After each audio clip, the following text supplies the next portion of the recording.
Puji syukur kehadiran Allah Subhanahu wa taala yang mana pada pagi hari ini kita masih dapat berkumpul dalam kegiatan diseminasi budaya positif. Tidak lupa salawat dan salam marilah kita hadiahkan kepada junjungan kita Nabi besar Muhammad sallallahu alaihi wasallam dengan mengucapkan Allahumma sholli ala sayyidina Muhammad wa ala ali sayyidina Muhammad. Semoga kita semua mendapatkan syafaatnya di yaumil akhir kelak.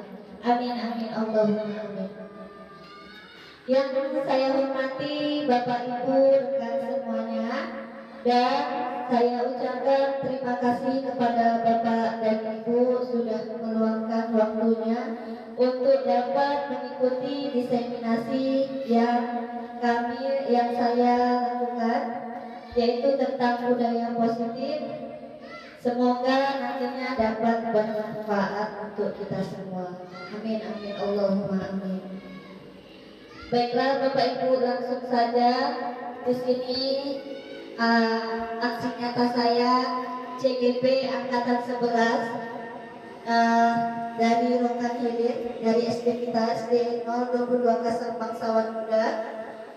Semoga nantinya diseminasi budaya positif ini dapat kita terapkan bersama-sama di sekolah kita ini. Langsung saja, yuk kita mulai dengan senyuman. Bapak Ibu boleh senyum selama 30 detik. Silakan Pak, Bu, senyum dengan yang indah supaya nantinya kita merasa senang mendapatkan ilmu yang bermanfaat. Lanjut, nah Bapak Ibu, di sini seorang guru yang baik harus memiliki kemampuan dalam mewujudkan budaya positif di sekolah. Budaya positif tersebut dapat dijalankan dengan menerapkan konsep-konsep seperti disiplin positif, motivasi perilaku manusia, keyakinan sekolah atau kelas, kebutuhan dasar manusia, dan posisi kontrol restitusi dan segitiga restitusi. Nah, disiplin positif. Pada poin disiplin positif merupakan suatu cara penerapan disiplin yang mengajarkan anak bertanggung jawab dan menumbuhkan kesadaran diri berdasarkan nilai-nilai kebajikan. Nah, nanti kita akan mempelajari tentang keyakinan kelas yang akan menjelaskan tentang nilai-nilai kebajikan. Kemudian disiplin positif ini lebih ke arah disiplin diri yang dapat mengontrol diri dalam melakukan segala tindakan. Nah, disiplin diri juga dapat membuat murid memahami dan menyadari berdasarkan motivasi internal, di mana motivasi internal ini adalah motivasi yang berasal dari dirinya sendiri, tidak karena paksaan, pujian atau hukuman. Terkadang siswa kita melakukan paksaan baru dia melakukannya. Terkadang harus kita puji baru ia melakukannya. Ataupun kita bilang ibu akan hukum anak ibu yang tidak mengerjakan tugas, maka dia juga akan mengerjakan tugas dengan paksa, dengan bahwa takut dengan hukuman. Nah, yang kita harapkan bukannya seperti itu, namun yang kita harapkan adalah yang motivasi internal, bahwa motivasi itu berasal dari diri kita masing-masing atau dari diri anak murid kita. Kemudian dari disiplin positif tersebut diharapkan tertanam 6 karakter dalam profil pelajar Pancasila.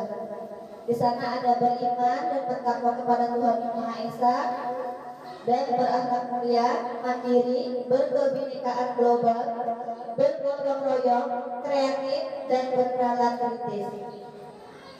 Nah, tadi kita sudah mengetahui tentang disiplin positif. Nah, Bapak Ibu, ada yang ingin berpendapat apa itu disiplin, Bapak Ibu? Silakan Bu. Terima kasih sebelumnya kepada Bu Rosita karena memberi kesempatan kepada saya untuk berpendapat. Kalau menurut saya, disiplin itu adalah salah satu cara kita untuk menaati peraturan yang sudah ditentukan atau ditetapkan. Terima kasih. Terima kasih kepada Bu Diana. Ya, nah, baik. Disiplin positif,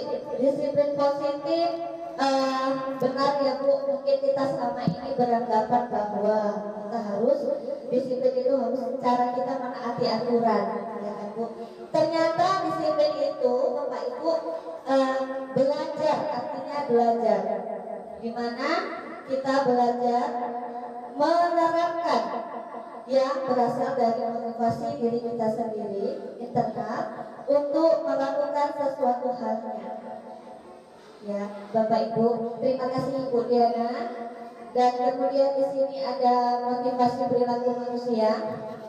Nah, ada 3 motivasi perilaku manusia, yaitu untuk menghindari ketidaknyamanan atau hukuman. Itu tadi contoh, misalnya siswa kita dia mengerjakan tugas karena hanya takut kita hukum, ya. Kemudian untuk mendapatkan imbalan atau penghargaan dari orang lain, ia misalnya dikasih dengan ibu gurunya pertanyaan, siapa yang bisa menjawab pertanyaan, ibu kasih misalnya hadiah. Nah, dia untuk mendapatkan imbalan tersebut dia baru berusaha untuk berlomba-lomba untuk menjawab pertanyaan. Nah, itu namanya adalah motivasi eksternal. Nah, yang diharapkan bukan yang demikian Bapak Ibu, tetapi untuk menjadi orang yang mereka inginkan dan menghargai diri sendiri dengan nilai-nilai yang mereka percaya, bahwa dari motivasi internal tersebut mereka menjawab pertanyaan itu atas dasar karena dari diri dia, saya harus menjawab, bukan karena hal-hal lainnya. Ya. Kemudian di sini ada poin selanjutnya, yaitu tentang keyakinan sekolah atau kelas. Nah, di keyakinan sekolah atau kelas ini mungkin Bapak Ibu sudah melaksanakan atau sudah mempunyai keyakinan kelas kita masing-masing, ya Bapak Ibu. Nah, di sini guru berperan dalam mewujudkan terbentuknya keyakinan sekolah atau kelas dengan adanya kesepakatan antara guru dan murid. Nah, di sini kita membuat keyakinan kelas, kita lakukan dengan melibatkan semua murid di dalam kelas kita. Dan jika sudah sepakat, maka keyakinan sekolah tersebut akan terbentuk. Nah, keyakinan sekolah atau kelas berupa pernyataan-pernyataan universal yang mudah diingat dan dipahami dan harus diterapkan di lingkungan sekolah. Dari kesepakatan kelas kita kemudian menjadi keyakinan sekolah tersebutlah maka kita harus terapkan di lingkungan sekolah kita. Kemudian ada contoh keyakinan sekolah atau keyakinan kelas yang sudah saya buat, yaitu misalnya setiap anggota kelas perlu belajar, senang, melakukan tugas, saling menghargai dan merasa aman.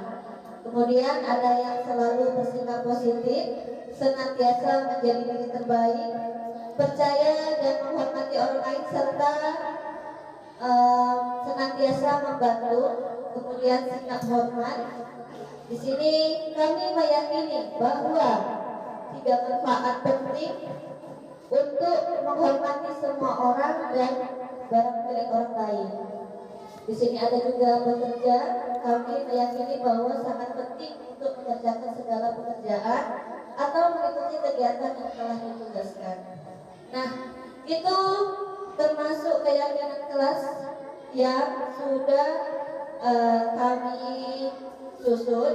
Nah, mungkin di setiap kelas kita berbeda-beda ya Bapak Ibu, sesuai dengan kesepakatan kita bersama murid-murid kita.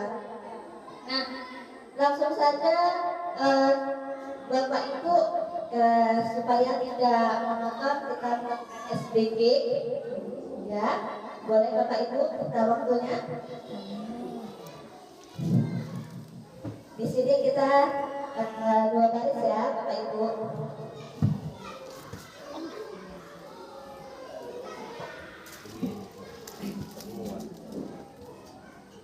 Ya.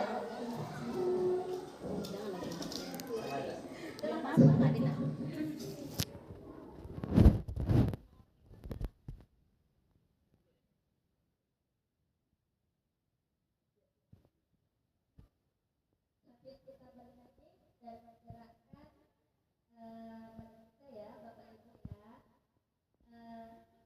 Tangannya ke kanan, pegang bahu temannya, kemudian tidak digerak-gerakkan. Tangannya ke kiri, digerak-gerakkan.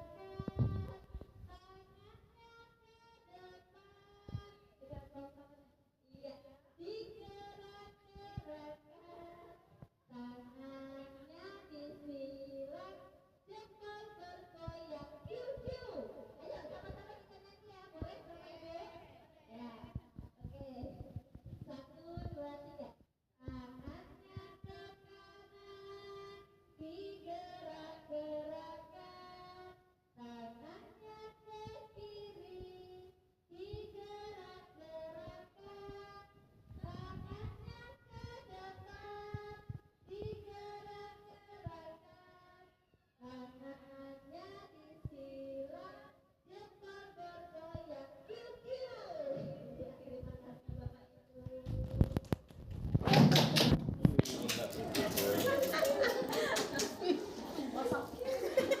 Namanya DJ. Ya, terima kasih ya Bapak Ibu. Nah, kita lanjutkan dengan setelah disiplin positif keyakinan kelas. Nah, bahwa untuk menciptakan disiplin positif tersebut kita memerlukan atau harus mengetahui kebutuhan dasar manusia. Nah, di sini ada pernyataan ketika seorang murid melakukan suatu perbuatan yang bertentangan dengan nilai-nilai kebajikan atau melanggar, sebenarnya dikarenakan mereka gagal memenuhi kebutuhan dasar mereka. Mereka melakukan kesalahan atau perbuatan yang bertentangan.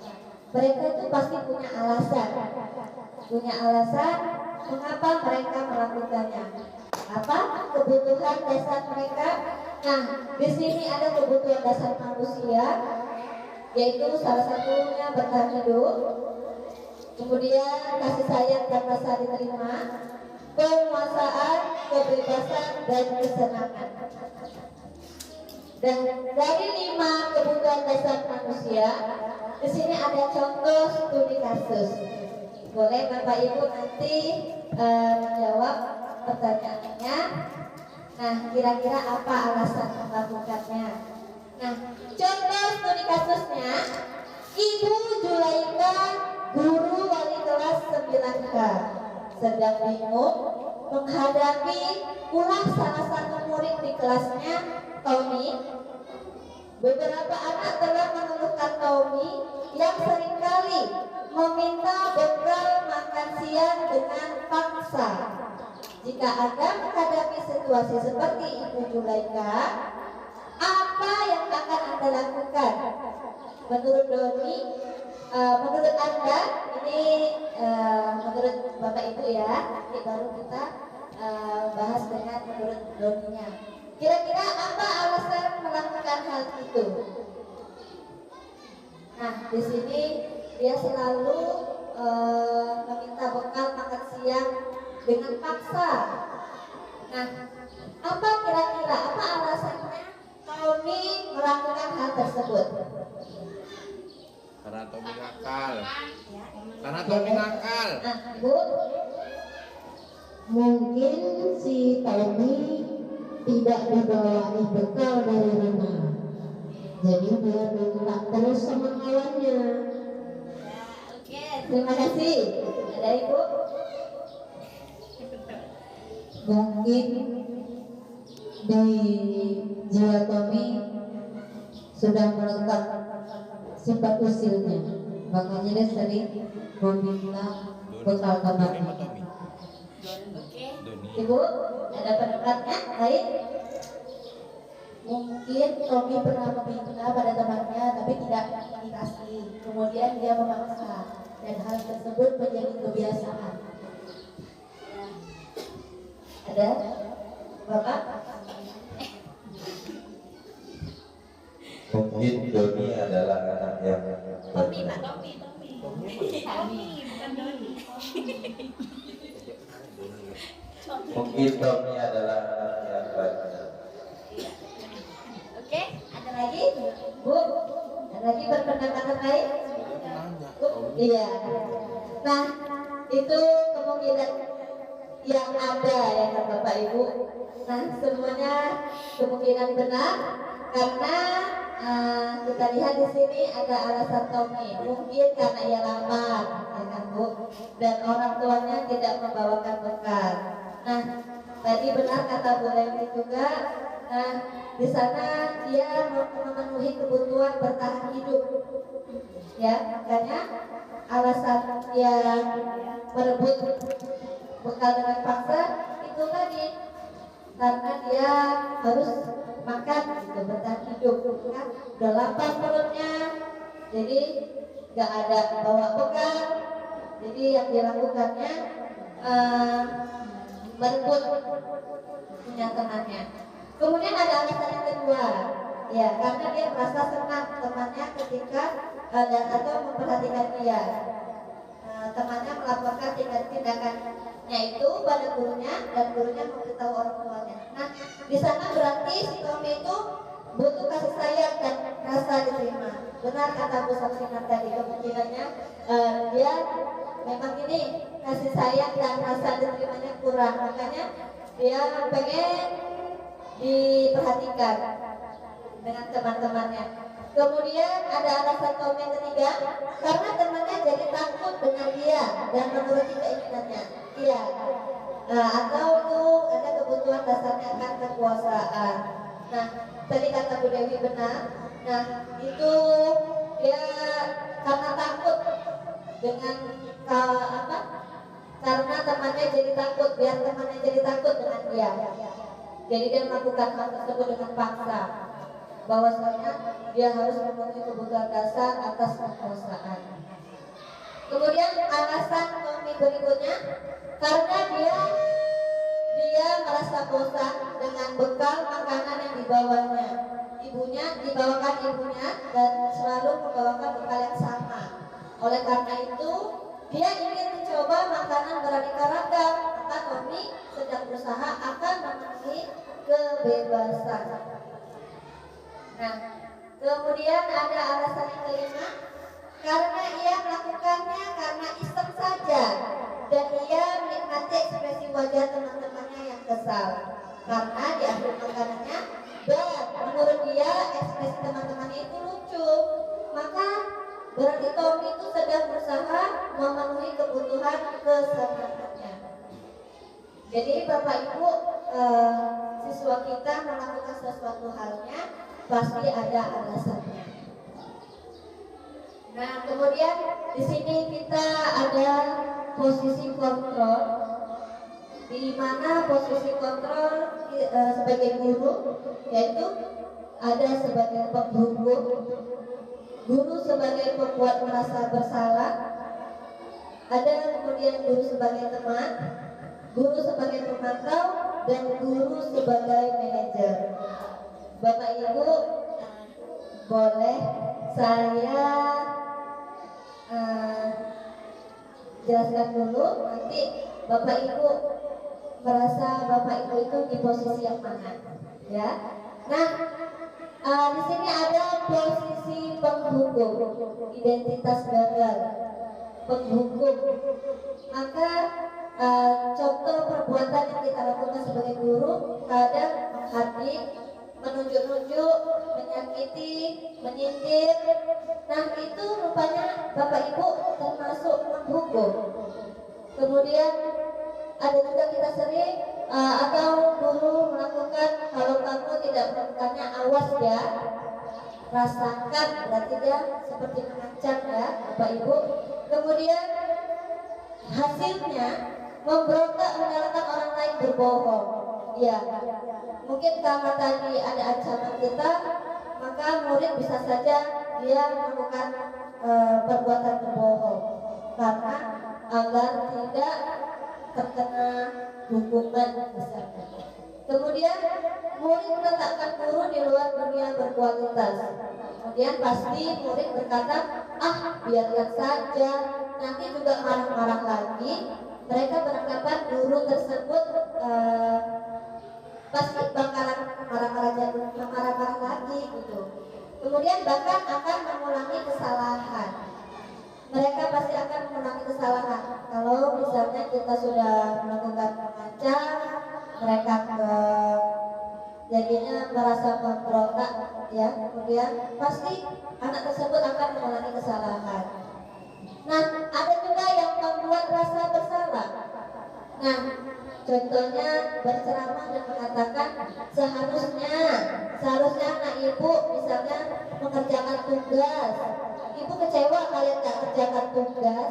Nah, itu ternyata termasuk membuat rasa bersalah Bapak Ibu.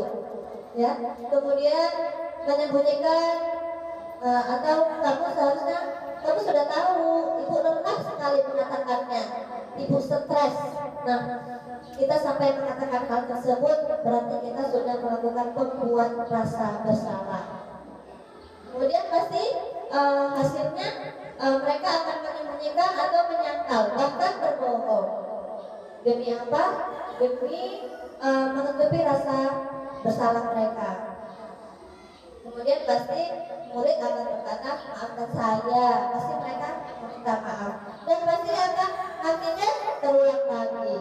Ya, Bapak Ibu. Kemudian dampaknya pada murid itu merasa mereka rendah diri. Nah, selanjutnya posisi kontrol sebagai teman, yaitu membuatkan alasan-alasan untuk muridnya. Atau kita menganggap murid kita sebagai teman itu, contohnya, ayolah lakukan demi ibu, misalnya ada perlombaan. Nah, kita bilang sama mereka bahwasanya, ayolah lakukan demi ibu. Masa kamu tidak mau? Ingat, ibu tidak pernah bantu. Ingat tidak, ibu pernah bantu. Jadi seakan-akan guru tersebut mengungkit apa yang pernah dibantunya. Nah, hasilnya bagaimana? Maka mereka akan ketergantungan apa-apa pasti ibu gurunya. Semua yang mereka lakukan pasti langsung ketergantungan. Ibu bisa kok bantu kita, kan gitu kan ya Bapak Ibu. Nah, kemudian murid pasti berkata, saya pikir Bapak Ibu teman saya, ternyata begitu. Kemudian murid jadi lemah ya Bapak Ibu, tidak mandiri karena mereka berpikir teman sebagai teman, gurunya itu sebagai temannya. Kemudian sebagai pemantau, di sini menghitung dan mengukur atau apa peraturannya. Nah, ketika anak tersebut melakukan kesalahan, kita hanya menanyakan apa peraturannya sebenarnya, Nak Ibu.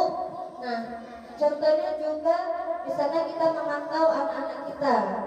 Ibu pantau ya, siapa yang tidak memakai sepatu ketika berada di luar, itu berarti kita sudah melakukan 5 posisi kontrol sebagai pemantau. Nah ini ada yang manajer, sebagai guru sebagai manajer. Nah, ini contohnya mengajukan pertanyaan-pertanyaan. Nah, di sini apa yang kita yakini? Apa yang bisa kau kerjakan untuk memperbaiki masalah ini? Nah, di posisi manajer ini, guru itu menguatkan pribadi kita, pribadi siswa kita, Bapak ya, Bapak Ibu ya. Nah, inilah yang diharapkan sebenarnya, posisi manajer. Nah, itu pasti kaitan dengan dunia berkualitas. Murid meletakkan dirinya sebagai individu yang positif dalam dunia berkualitas. Pasti murid akan berkata, bagaimana ya caranya saya bisa memperbaiki keadaan. Nah, Bapak Ibu, di sini dampaknya sangat baik. Mereka dapat mengevaluasi diri, bagaimana cara memperbaiki diri mereka. Itulah posisi kontrol guru ya, ketika kita membuat eksekusi. Di antara kelima posisi kontrol tersebut, sebaiknya seorang guru menggunakan posisi kontrol sebagai manajer. Nah, tidak menutup kemungkinan kita selama ini mungkin belum ada berada di sana, atau Bapak Ibu sudah merasa di posisi yang mana? Ya.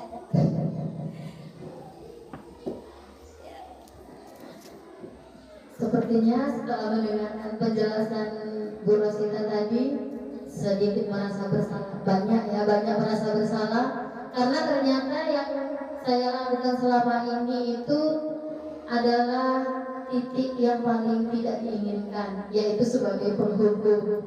Terima kasih Bu Rosita telah memberikan penjelasannya kepada kami, sehingga mudah-mudahan kedepannya kami tidak mengulanginya dan bisa menerapkan mana yang benar. Terima kasih. Ya, terima kasih kepada Bu Diana. Nah, itulah Bapak Ibu. Nah, semoga dari paparan ini kita sama-sama merefleksikan diri kita. Nah, selain Bu Diana sebagai saat ini sebagai penutup, dan yang lainnya ada.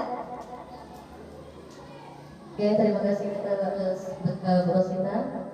Kalau selama ini yang saya rasakan, saya itu kemungkinan dari 5 itu semuanya saya lakukan. Nah, tapi lebih sering saya 4, sebagai penghubung, sebagai pembuat rasa bersalah, teman dan pemantau. Nah, kalau manajer ini Bu, saya lebih, kalau 3 kali anak itu melakukan kesalahan, baru saya sebagai manajer gitu. Nah, kalau yang pertama, kedua mungkin saya masih coba lah bayangin seperti itu. Nah, tapi kalau sudah sampai 3 kali, saya langsung bilang, coba kamu pikirkan gitu. Apa yang bisa kamu evaluasi? Jadi apa lagi yang harus kita lakukan? Bagaimana lagi seperti itu? Jadi memang tunggu 2 kali, 3 kali baru saya mungkin manajer. Tapi selama ini ya lebih menghukum atau membuat rasa bersalah begitu. Bapak Ibu, terima kasih untuk berada. Nah, ini coba ada yang kita sama-sama ya, di mana letak posisi kontrol kita masing-masing. Di sini rupanya mati lampu, Bapak Ibu, mohon maaf ya. Nah, tadi sudah dijabarkan, Bapak Ibu pasti sudah mengingatnya. Dan ada yang dari mulai Pak Suheri. Saya ingin tahu nih, Bapak berada di posisi kontrol mana? Ya, terima kasih kepada para saudara. Kalau saya sendiri, saya merasa di posisi sebagai penghukum, karena sebagai penghukum itu saya kira sudah menjadi usaha yang baik untuk saya. Namun setelah saya lihat yang ujaran tadi, saya masih salah menjadi guru. Karena selama ini yang saya lakukan ketika murid tidak mengerjakan PR atau tidak mengerjakan tugas, saya pasti berikan hukuman. Namun setelah saya berikan hukuman, saya kira mereka tidak akan mengulangi perbuatan itu lagi. Namun lagi-lagi mereka tetap mengulangi. Ini itu saja. Pasti menghukumnya bukan karena fisiknya, bukan mengenai fisik kan, Bapak? Kalau saya menghukum, ada yang saya jemur, ada juga saya suruh menulis kalimat bismillah itu satu halaman buku tulis. Baik, Pak, terima kasih Pak Heri. Nah, Bu Alfa, posisi kontrol mana kira-kira Bapak? Apa Ibu Alfa berada?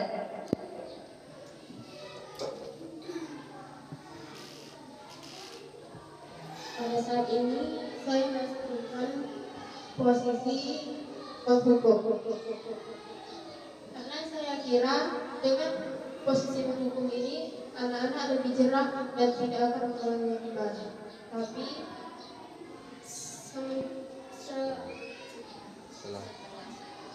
setelah saya mengetahui penjelasan dari Ibu tadi, ternyata saya masih banyak salahnya. Terima kasih. Terima kasih Bu Alfa. Nah, Bu Sri, posisi kontrol mana Bu Sri? Terima kasih. Kalau saya posisi menghukum, karena selama ini dengan hukuman itu anak-anak ini supaya apa ya?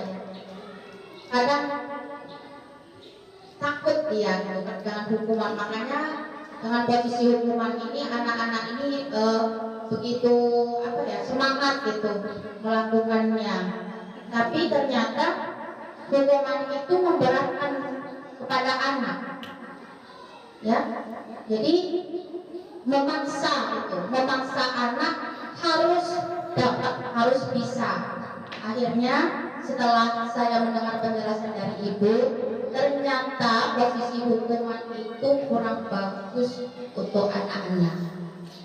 Ya, jadi terima kasih Bu Ros sudah panjang lebar penjelasannya tadi. Insya Allah kedepannya nanti kita akan mengurangi hukuman ini kepada anak-anak. Oke, terima kasih. Ya, terima kasih Bu Sri. Nah, mungkin yang menghukum tadi hukumannya itu pasti berupa diri juga kan Bu? Iya. Nah, yang kita hindari adalah melalui fisik. Mudah-mudahan kita semua tidak ada yang pernah melakukannya. Dan lanjut Pak Apri. Posisi kontrol mana? Terima kasih telah memberi saya kesempatan untuk berbicara. Kalau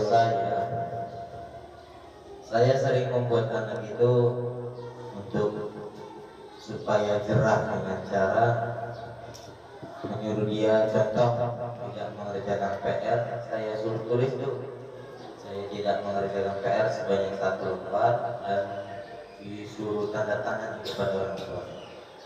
Tetapi setelah saya mengetahui dari penjelasan Ibu tadi, saya banyak belajar bahwasanya yang saya lakukan itu salah, dan saya mengambil kesimpulan bahwasanya hal yang saya buat itu tidak bisa diulangi lagi ke depannya. Jadi kita harus berusaha step by step untuk coba menjadi temannya. Tetapi setelah saya coba, rupanya dia ketergantungan kepada kita jika kita tidak ada di kelas itu. Makanya saya mencoba untuk kedepannya akan menjadi, insya Allah menjadi manajer supaya lebih baik lagi. Terima kasih. Terima kasih Pak Apri. Nah, sekarang Bu Dewi, posisi kontrol yang mana Bu? Ya baik, terima kasih kepada Bu Rosita. Dari penjelasan Ibu tentang 5 posisi kontrol tadi, sama seperti Bu Randa, saya sepertinya sudah menerapkan semua di beberapa masalah anak. Tetapi ternyata saya lebih sering ke arah penghukum dan pembuat rasa bersalah. Saya kira dengan saya melakukan hal tersebut itu akan membuat efek jerah atau membuat anak tersebut tidak akan mengulangi kesalahan lagi. Tetapi ternyata hal tersebut sama seperti yang Ibu jelaskan tadi. Anak tersebut merasa nanti juga marah lagi kok guru itu, dan mereka mengulangi hal tersebut. Saya juga sering mengatakan kepada anak-anak yang membuat mereka itu merasa bersalah, dan sesuai dengan apa yang Ibu jelaskan tadi. Setelah mendengar penjelasan itu, harapannya semoga saya dan teman-teman semua juga bisa menerapkan sebagai posisi kontrol manager. Terima kasih Bu Dewi. Dan selanjutnya Bu Sang. Posisi kontrol mana? Kalau saya dari 5 posisi kontrol itu mungkin sudah saya lakukan ya Bu, tapi lebih seringnya saya itu dihukum sama membuat rasa bersalah kepada siswa. Jadi setelah mendengar dari apa yang Ibu sampaikan tadi, mungkin saya akan bertahap untuk menjalankan posisi kontrol yang terakhir itu, yang kelima, yaitu manajer. Tapi mohon bimbingan juga ya, supaya kita anak-anak kita itu bisa lebih baik lagi dari saya. Terima kasih Bu Sam, sama-sama ya Bapak Ibu, kita sama-sama belajar di sini. Lanjut Bu Leli. Terima kasih buat Bu Rosida telah memberikan kesempatan. Kalau menurut saya memang saya sering di posisi penghukum, karena saya kira dengan saya menghukum, apalagi kan anak saya kan kelas 1, saya kira mereka akan takut dengan hukuman yang saya kasih. Terus mereka tidak mengulangi, rupanya kejadian itu terulang kembali. Terus saya juga ada di posisi rasa bersalah. Saya sering berkata kepada anak, gimana sih nak, ibu kecewa, udah bolak-balik ibu kasih contoh, ibu kasih pemahaman, kok enggak bisa juga. Saya sering ngomong pada anak seperti itu. Jadi anak ini mungkin dia terdiam, dia merasa bersalah, kok cuma saya saja ya yang nggak bisa, mungkin ya Bu ya. Jadi dia merasa bersalah. Terus saya juga sering ada di posisi teman. Saya coba di posisi teman, rupanya dia ketergantungan dengan saya. Lama-lama dia terus-terusan cari saya. Setiap dia nggak bisa, gimana Bu, dia merengek-rengek, terus-terus minta kasih tahu saya. Jadi saya memang harus belajar lagi untuk ke tahap yang manajer. Terima kasih Bu Rosita yang telah memberikan penjelasan. Terima kasih Bapak Ibu yang sudah memaparkan tentang posisi kontrol kita sebagai guru. Ada yang sebagai penghukum, membuat rasa bersalah, teman, pemantau, bahkan ada juga sudah yang melakukan manajer. Ya, Bapak Ibu, memang di 5 posisi kontrol ini tidak menutup kemungkinan bahwasanya kita sudah melakukan semuanya, ya kan? Tapi Bapak Ibu mungkin kita tadinya nggak tahu bahwasanya kita berada di posisi mana. Nah, dari 5 posisi kontrol ini, Bapak Ibu, di antara 5 posisi kontrol ini sebaiknya seorang guru menggunakan posisi kontrol sebagai manajer, di mana di posisi manajer ini apabila siswa kita berbuat kesalahan, nah kita tidak langsung mengucapkan salah gitu, tidak ya Bapak Ibu. Jadi di posisi manajer ini kita sebagai guru dapat berbuat sesuatu bersama murid, mempersilahkan murid bertanggung jawab, dan mendukung murid agar dapat menemukan solusinya. Jadi kita harus menuntut siswa kita untuk halte yang lebih baik. Apabila mereka menemukan permasalahan, kita bersama-sama mencari solusinya.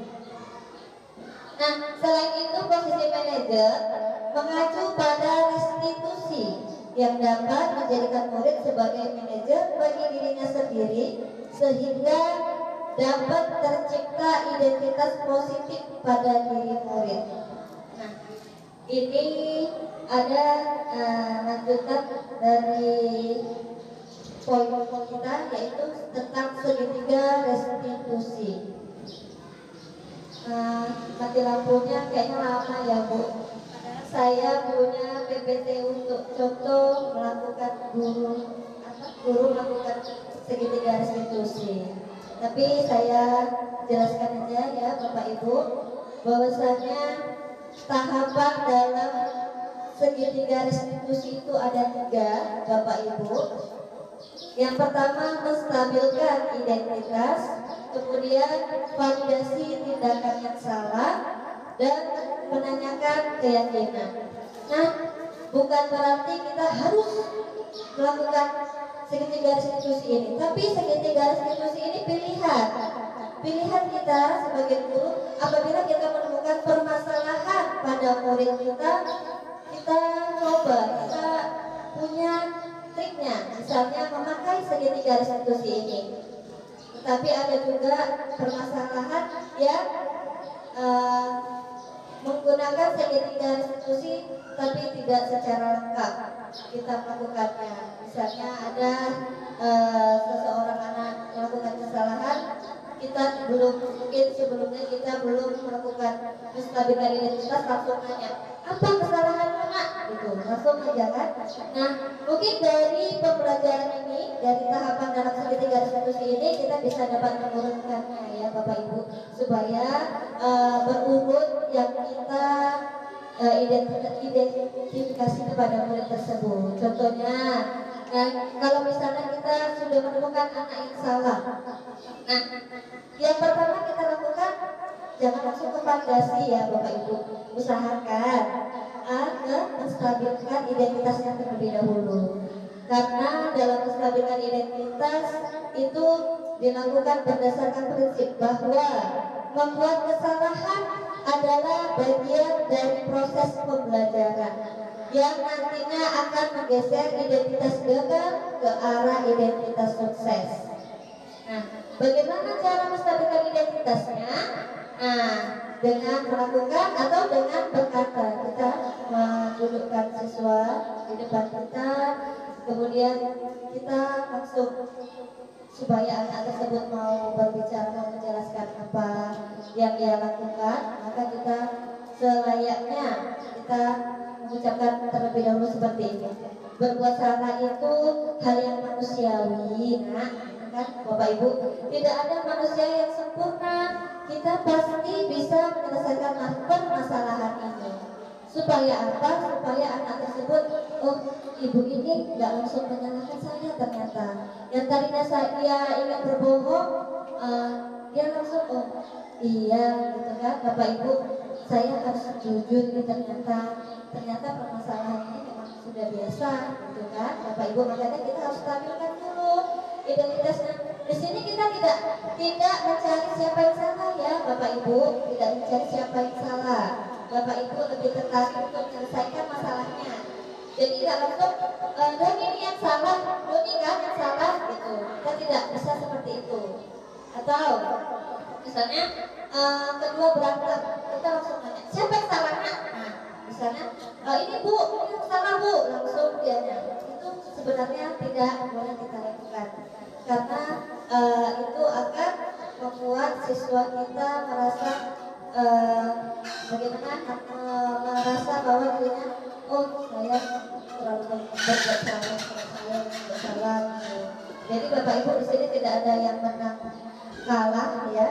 Jadi tidak ada, tapi kita harus mencari solusinya, gitu ya Bapak Ibu. Nah, Bapak Ibu lebih tertarik untuk menyelesaikan masalah karena kamu menyalahkan dirimu sendiri terus. Nah, kita layaknya kita tanyakan, apakah kamu bersikap baik pada dirimu sendiri? Nah, kita tanya dengan dirinya sendiri. Nah, dirinya sendiri ya Bapak Ibu kepada anak kita tersebut. Nah, kemudian setelah kita menstabilkan, kemudian kita lakukan validasi. Di sini validasi tindakan yang salah. Nah, validasi tindakan yang salah dilakukan berdasarkan prinsip bahwa setiap perilaku berupaya memenuhi suatu kebutuhan tertentu, sehingga guru atau orang tua akan bergeser dari pemikiran stimulus respon menjadi proaktif, serta akan lebih mengenali dan mengakui kebutuhan murid atau anak. Nah, contohnya apa? Nah, contohnya ya, kita dengan melakukan seperti ini, Bapak Ibu, tadi kita sudah menstabilkan identitas anak kita. Kemudian ketika dia berkata, iya Bu, saya tadi melakukan ini Bu. Kemudian divalidasi tindakan yang salah tersebut dengan kamu pasti punya alasan mengapa melakukannya. Dengan misalnya dia tidak mengerjakan tugas di kelas, selalu tidak mengerjakan tugas. Mungkin, nah kita harus tanyakan tindakan validasi atau memvalidasi tindakan yang salah tadi dengan menanyakan pasti punya alasan mengapa melakukannya. Pasti anak tersebut nanti langsung saya karena main game Bu, langsung jujur ya Bapak Ibu. Biasanya kalau kita sudah melakukan validasi tindakan, dia pasti jujur dengan apa yang dia lakukan. Nah, kemudian kita harus menanyakan juga apa yang penting bagi kamu. Nah, kemudian kamu boleh tetap berusaha menjaga sikap itu. Atau misalnya, maukah kamu belajar dengan cara lain? Misalnya kalau menjadi tidak mengerjakan tugas, nah kita tanyakan apa yang mau ia lakukan sehingga dia itu melakukan tugasnya di berikutnya, Bapak Ibu. Nah, kemudian setelah itu kita tanyakan keyakinan kelas kita yang sudah kita buat. Pasti kita tanyakan kepada anak tersebut, nah keyakinan kelas mana yang anak ibu langgar, ya Bapak Ibu, mana yang menurut anak ibu tidak menaati keyakinan kelas kita. Nah pasti nanti siswa kita itu akan mengatakan apa keyakinan yang dilanggarnya. Nah, menanyakan keyakinan dilakukan dengan memberi pertanyaan-pertanyaan bermakna kepada murid atau anak untuk murid atau anak untuk memunculkan motivasi secara intrinsik sehingga mampu mengaitkan keyakinannya dengan tindakan yang salah tadi. Nah, contohnya kita tanyakan apa nilai yang kita percaya di sekolah kita ini, misalnya kan Bapak Ibu. Kemudian nilai-nilai apa yang telah kita sepakati, kan di kelas kan sudah ada kita sepakati keyakinannya, gitu kan Bapak Ibu. Kemudian kamu ingin jadi anak seperti apa, boleh kita tanyakan seperti itu supaya anak tersebut dari dirinya berkata jujur bahwa saya ingin jadi anak yang baik Bu, misalnya seperti itu. Nah dari kata tersebut, nah kalau kamu menjadi anak yang baik, apa yang akan kamu lakukan? Ya Bapak Ibu, ketika kamu melakukan itu, kamu menjadi orang yang seperti apa? Nah harus kita tanyakan supaya apa? Supaya motivasi intrinsik dia yang berada dalam diri dia itu dia mampu mengatakan jujur dan mampu berusaha bahwasanya dia ingin merubah dirinya. Ya Bapak Ibu.